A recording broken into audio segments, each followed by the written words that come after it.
Hello and welcome to Autoscaling and Cost Optimization on Kubernetes from 0 to 100. I'm Guy Templeton. I'm a senior software engineer at Skyscanner working on Skyscanner's shared container platforms.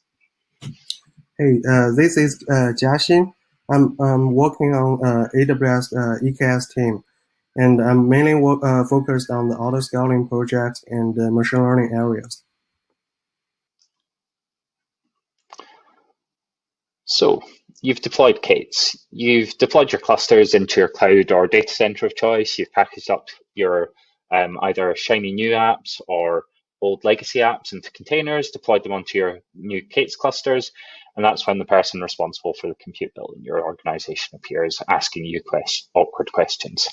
I thought this cloud native thing was supposed to save us money, so why are we spending more than we did previously? That's when you realize that one of the key pieces that Kubernetes enables is the ability to elastically scale your workloads and your clusters as you need to. So Jiaxin will take you over what we're planning to cover.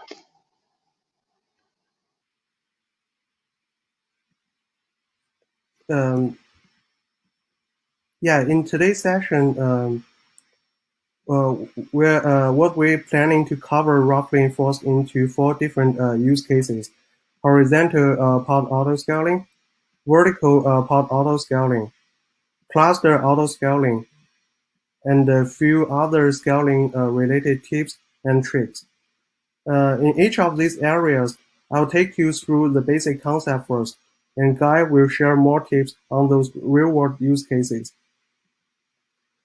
So let's look at the overview how Kubernetes Autoscaler interact together. Let's look at the left part first. The HPA and VPA, they both check the metrics to help make decisions. So the different part is HPA update the pod replicas, and VPA update the resources allocated to the existing pod. HPA and VPA are currently incompatible, and the best practice is to avoid using both together for the same set of the pods. On the right side, if there's not enough capacity to run pods, the CA pick up those pods in pending state. The CA will do some calculation to find the right node groups and desired number of the nodes, and then request the resources from cloud providers. The pod can be scheduled later on a provisioned node. The CA can work with the HPA and VPA pretty well. Now let's come into the horizontal pod autoscaling. HPA codes live in Kube Controller Manager, which is a little bit different from CA and VPA. So they are located in Kubernetes Autoscaler project. The HPA automatically scales the number of the replicas in deployment based on the target metrics. And there's 3 different metrics: the built-in metrics, custom metrics, and external metrics. We'll cover this later. Each of these metrics can be served by one of a number of components. However, a single metrics like the custom metrics cannot currently be served by multiple items. Only one component can register itself to the API server as serving a given API. So in Kubernetes 1.18, so there are more flexibilities to customize HPA. A number of settings which were previously cluster-wide can now be tuned on a per HPA basis. Guy will talk about the metrics types here. So the first metric type is resource metrics. These are the simplest of 3 metrics, CPU and memory-based autoscaling. So this is the sort of traditional autoscaling you may be used to with your cloud provider of choice, scaling an autoscaling group or equivalent based on the CPU target CPU utilization or memory utilization. It's provided by an API metrics.k8s.io, so this is the same API path that's providing metrics as when running kubectl. This API was originally served by a component called Heapster. However, this was deprecated in K8s 1.11. If you're still running this these days, you really shouldn't be, and should be moving on to the more modern ways of serving this API. It's now usually provided by the metric server. This scrapes the resource metrics from Kubelets APIs and serves them up via the Kube API server via a API aggregation. One thing to be aware of, though, is it's currently based on the usage of the entire pod, so this can be an issue if you're injecting sidecars, for example, you're running an Istio mesh, and the pod you care about scaling on that's serving traffic to your users is using a high amount of utilization, but if other containers inside the pod are using a low enough, it can drag the average utilization down, and therefore you may not trigger auto-scaling when you think you should be. The next metric type is custom metrics. So this is served on the API custom.metrics.k.io. There's currently no official implementation, though the most widely adopted is the Prometheus adapter. There's a number of other implementations from companies like Zalando, Google, and others. However, currently the Prometheus adapter is in the process of being adopted by SIG instrumentation. So by the time this talk gets out, that may well have changed. These metrics still have to correspond to Kubernetes objects. So you can have two types here: pod metrics, things like requests in flight per pod, or object metrics. So these are slightly more complicated, and they still describe a Kubernetes object. It has to be in the same namespace as the pod's being scaled. So things like requests per ingress in the same namespace as the pod serving those requests. So this is useful, say, where you have a service where you know, for instance, you know how many requests a given pod can serve at any one time, but the CPU or memory may not be a good indicator of that, given that it takes an indeterminate amount of CPU per request. So some requests may be extremely low in CPU, but are still blocking an entire request. Therefore, you want to actually scale on your number of UWhiskey processes that are currently running rather than CPU. So in that case, either scaling on CPU or memory is going to waste you money or result in decreased performance because you put it too low. So the better option is to go for your known bottleneck. So, and finally, external metrics. So this is served on the external.metrics.kits.io API path. Again, you have components registering to serve this metrics path under API aggregation. As Jiaxin said, this can only have one component serving this metrics path at any one time. There's, again, a number of implementations. Azure, GCP, AWS all provide ones for their metric systems so that you can scale your Kate services based on metrics from your cloud provider. Some of the already mentioned custom metrics implementations also are capable of serving up external.metrics.kits.io. So it's intended for metrics entirely external to Kubernetes objects. So things like Kafka queue-length or Azure Service Bus queue-length, AWS ALB active requests. So things that are entirely decoupled from your Kubernetes cluster. And they support two different target types: value and average value. Average value, the HPA takes the value that is being evaluated and divides it by the number of pods in the target that it is scaling before comparing it to the target value. Value, it just compares directly to the target without dividing it over the number of pods. So let's go into a bit more detail on the HPA's algorithm and quirks of its behavior. So a lot of users might want to scale on multiple metrics. So if you've got something where you can either become CPU saturated or exhaust the number of connections, you may want to set up those multiple metrics to support scaling this. As of case 115, the HPA handles this well. It will always make the safest choice. So even in the case where one or more of your metrics is unavailable, it will still, if one or more of the metrics says that it should scale up, it will take the highest choice out of all of those metrics and increase the size. Conversely, if one or more metrics is unavailable, it won't scale down because obviously it can't figure out whether that metric would say that it is safe to scale down. You can also scale down to 0 if you really want to optimize your cost saving.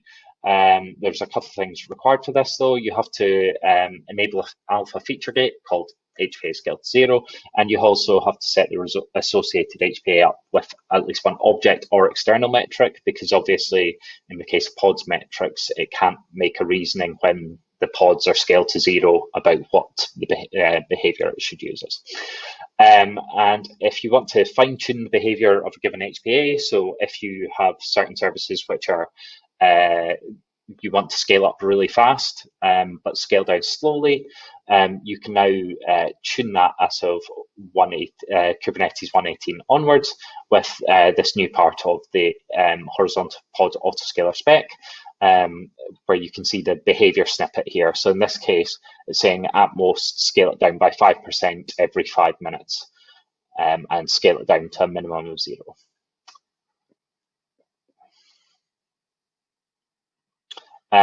However, if that's not much use to you, if you're running Kubernetes 1.17 or earlier, and all of those flags at that point were still cluster wide, so if you had two different apps with two entirely different scaling behaviors, you would have to make a compromise across the entire cluster. You can still achieve that same sort of behavior. Here you can see that we are in Skyscanner, we've got this service that's being deployment that's being scaled with a number of different metrics. So we've got a Jetty util thread queued thread pool resource that we're pod metric that we're scaling on. We've also got a CPU utilization metric that we're scaling on, and finally we've got this object metric called downscale limit. And on the right hand side, you can see the Prometheus adapter config for what that metric actually maps to inside Prometheus adapter. And that basically achieves for us the ability to only downscale at most 10% at a time, without needing the Kubernetes 1.18 tunable behavior. Now Jiaxin is going to take you over introduce you to the basics of vertical pod autoscaling. Cool. Yeah, for VPA, many of us may have questions when we deploy new applications, like how many resources should we give to the deployment initially. So most of the time, we want to give a higher limit to handle the peak load. Otherwise, there's a risk our applications are not able to serve the peak traffic. So even if we like to get the highest limit as we can, we need to spend some time on the benchmark to get those values. Besides that, another challenge is application is changing over time. The older settings is no longer efficient as the daily traffic pattern change or your users is growing, etc. So vertical autoscaling aims to solve these problems. It automatically adjusts the CPU and the memory reservations for your pods to help right-size your applications up and down to match the demand and reduce the waste. There are three components in VPA: recommender, updater, and a mission plugin. The recommender look at the metrics history, OM events, and suggest the fitting values for requests and store it in VPA object. The updater will decide which pods should be restarted based on the recommendations. Importantly, the updater respect the pod disruption budgets, so you can apply PDB scale to limit the number of concurrent disruptions. The mutation admission webhook is used to apply the recommendations on pod submissions. And there's also 4 kinds of modes that you can use in VPA. So the differences between them is when do you want to adjust the recommended pod resources. If you are not confident enough, we suggest you to start from off, which only recommend the pod size but doesn't actually change anything. The initial resize the pod only when pods are created, while the recreated and auto resize the pods by restarting the existing ones. Guy will talk about the VPA tips.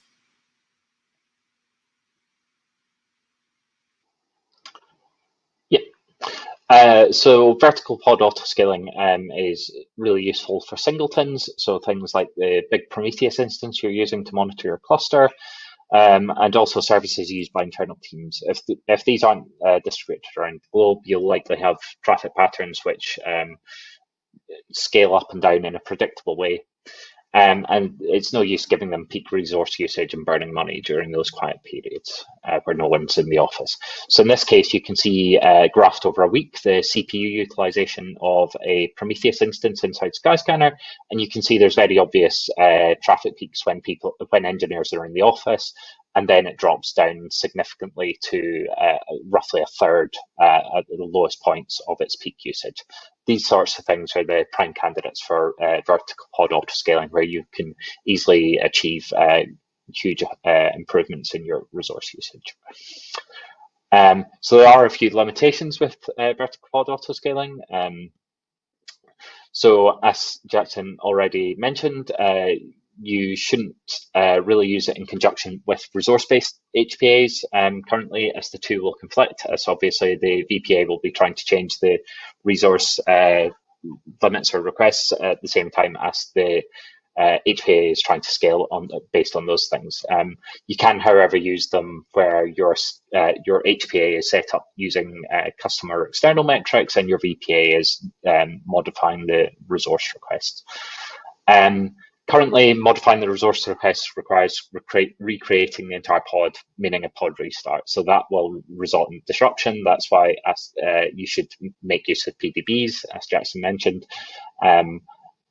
There is work ongoing to try and mitigate this, and that at that point, the auto mode will become much more useful, where it should be able to modify the resource requests and limits. And as long as the node it's currently running on has those extra resources, then the pod should not require a restart to be modified. And it can also be tricky to use with JVM-based workloads on the memory side. This is unsurprising, but here we've got a graph of a Java-based service inside Skyscanner, and as you can see, from the viewpoint of Kubernetes, most of the time these pods are running along 100% memory utilization. In this case, the VPA would likely continue giving these pods more and more memory until we hit the maximum size of the nodes we're running on. So just something to be aware of. Jiaxin will now take you through the basics of Cluster Autoscaler. Cool. Cluster Autoscaler scale your cluster based on the pending pods. We periodically check whether there are pending pods and increase the size of the cluster if more resources are needed. If nodes are underutilized, and all pods could be scheduled even on fewer nodes in the cluster, so Cluster Autoscaler will try to remove underutilized nodes down to the minimum size of the cluster. And Guy will talk about the utilization graph here. Yep, so we have a graph here which shows that, so we can see here a bold red line. The amber sort of filled in section is the minimum utilization that we have set on our cluster of 90%. And you can see as soon as the bold red line sits underneath it for a while, it becomes considered as a candidate for scale down by the Cluster Autoscaler, at which point it cordons it, drains it, and starts pods start moving off it. So you can see the utilization coming down in steps as these pods are rescheduled onto other nodes in the cluster. Eventually, the node's utilization drops so low that it's only daemon set pods left on it, and at which point the Cluster Autoscaler terminates the node and we stop paying for it. Cool. Here's a detailed scale down process. In each scan loop, CA will mark underutilized nodes and unneeded nodes. At the same time, CA uses Kubernetes scheduler code to simulate if the pods on unneeded node can be moved to other nodes. So after a while, empty nodes without the pods will be recycled first in this case. If those underutilized nodes are still unneeded after 10 minutes, CA will drain the pods on them and remove the node. So let's talk about the expanders. In your clusters, you may have multiple nodes groups, and when CA try to bring more capacity to the cluster, you need to decide which node group to scale up. So CA brings a concept here called expanders.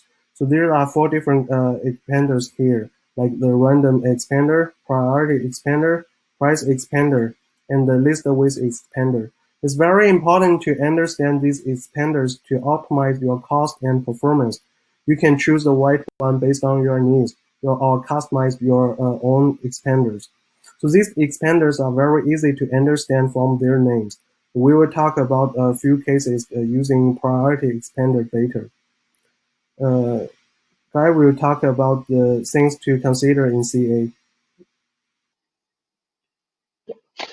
So there's a number of things to consider when enabling cluster autoscaling. So which of your pods and workloads can tolerate interruptions?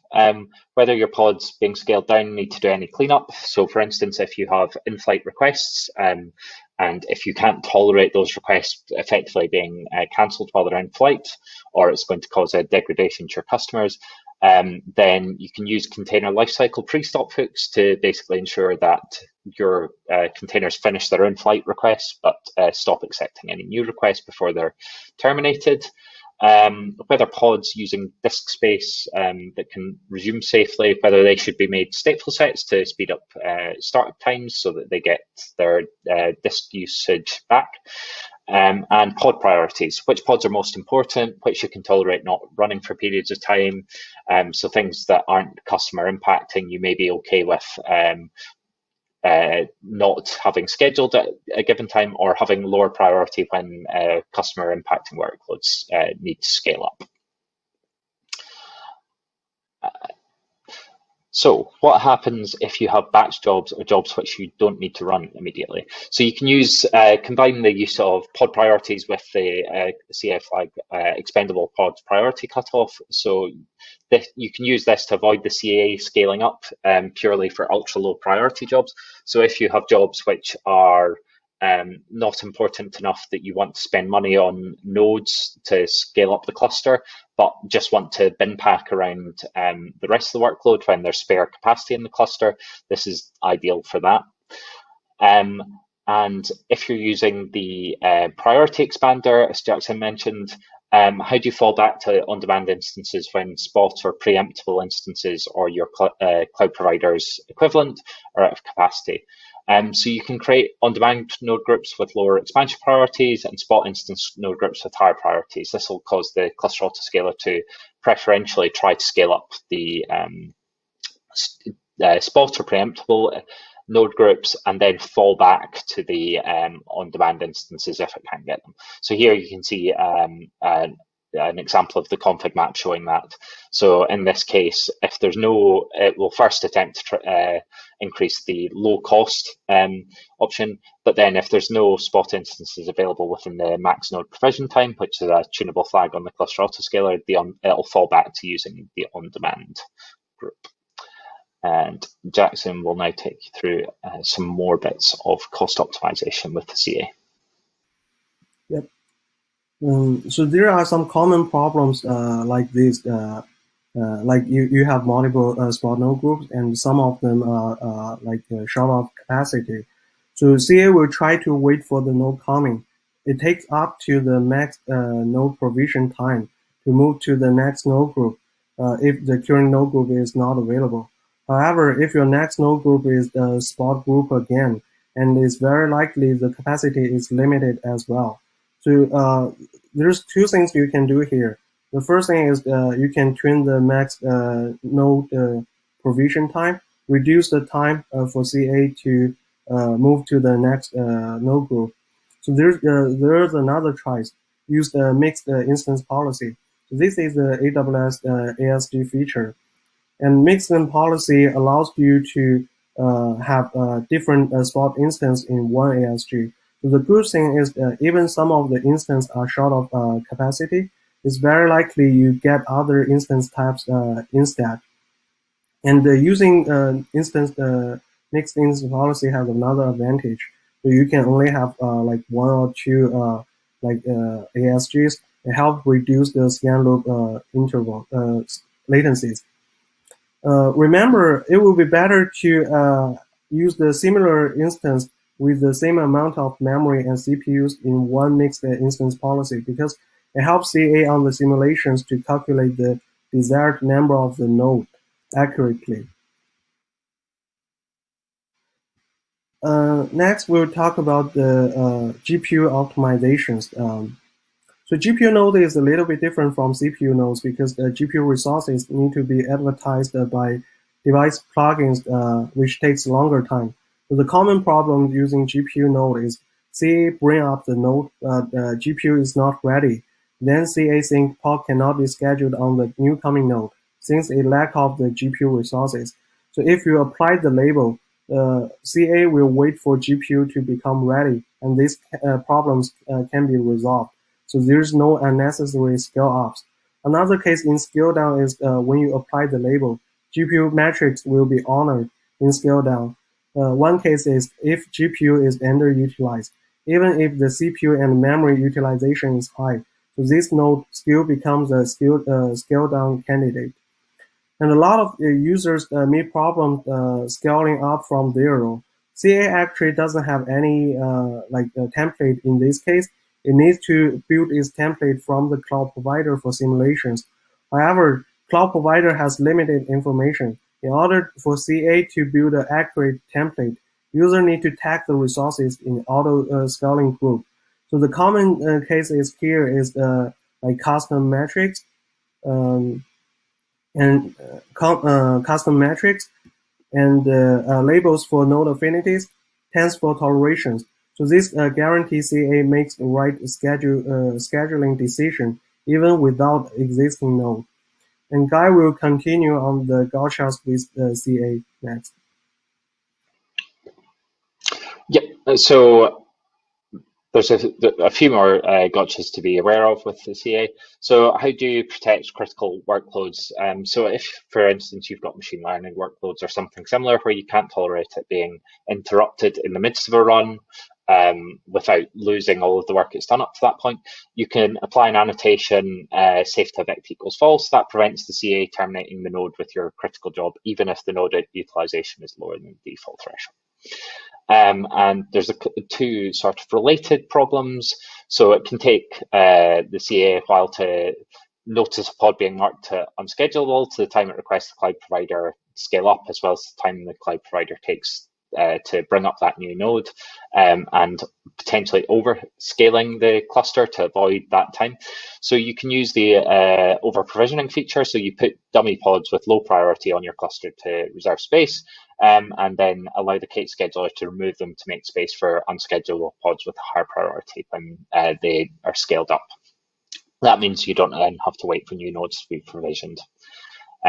You can even use low priority workloads, as already mentioned, if you have a suitable workload for that, rather than dummy pods and slightly wasting money. So what if all your services start scaling and don't stop scaling though?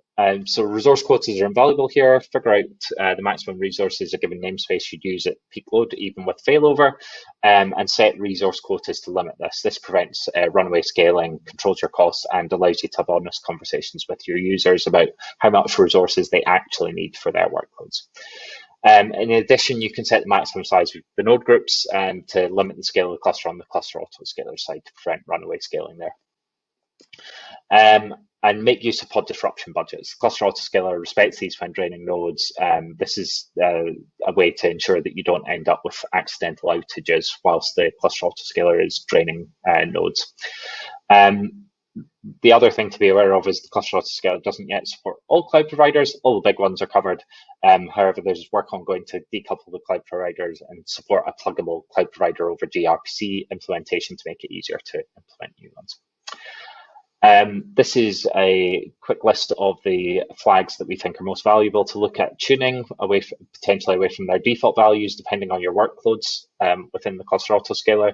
So things like scale down delay after add or scale down utilization threshold, for instance, that defaults to 50%.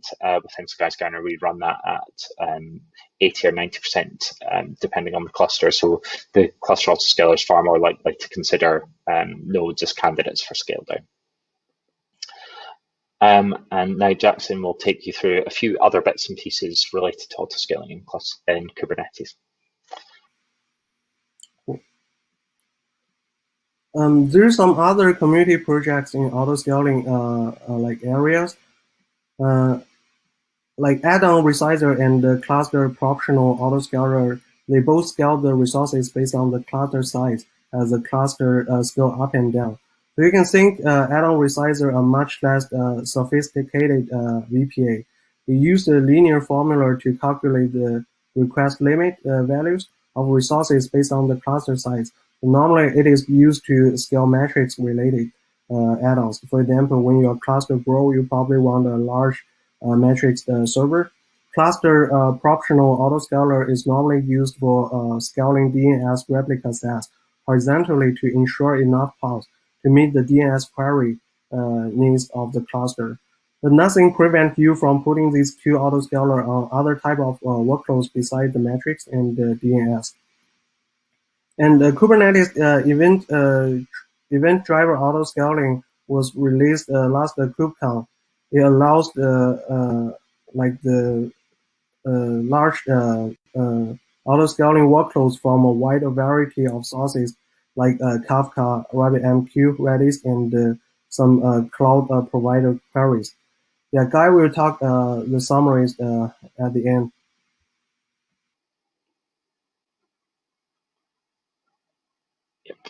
So what we covered.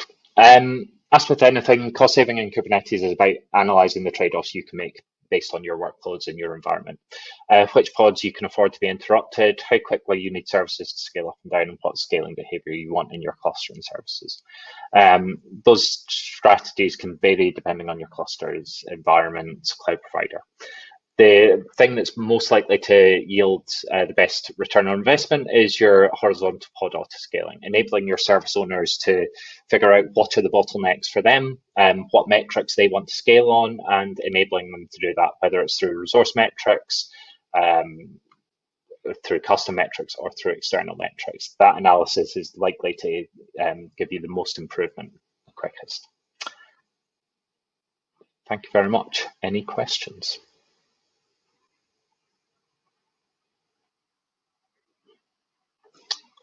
Hello. Yes. So there are a few questions. I've not got a huge amount of time. I'll try and get through as many live as I can, but I'll be in Slack answering any I don't get through afterwards. So there is a question: how do you handle auto-scaling during deployment?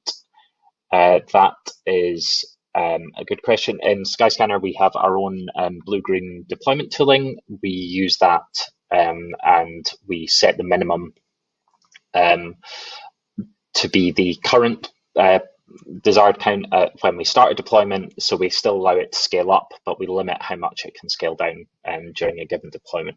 And that's largely due to the behavior of our deployment tooling, so you may want to vary that depending on how you do that. For a long time, the VPA was not recommended for production workloads. This was written in the official documentation. Is it still the case? No, so the recommender a few months back went GA. If you have any worries about it, as Jiaxin mentioned, we'd still recommend using it effectively in the off setting to begin with, so that you can see what recommendations the VPA would make at any given point in time, and use that to build your confidence with it before actually enabling it and modifying pods. Do you have any suggestions on how to effectively autoscale when not using a cloud provider offered cluster EKS GKA? That will depend a lot on the setup of your cluster and what sort of autoscaling you're asking about. If you want to put more details into the Slack channel, I can give you a better answer than that. Which is the better approach, HPA or VPA? HPA is the more mature approach, I would say.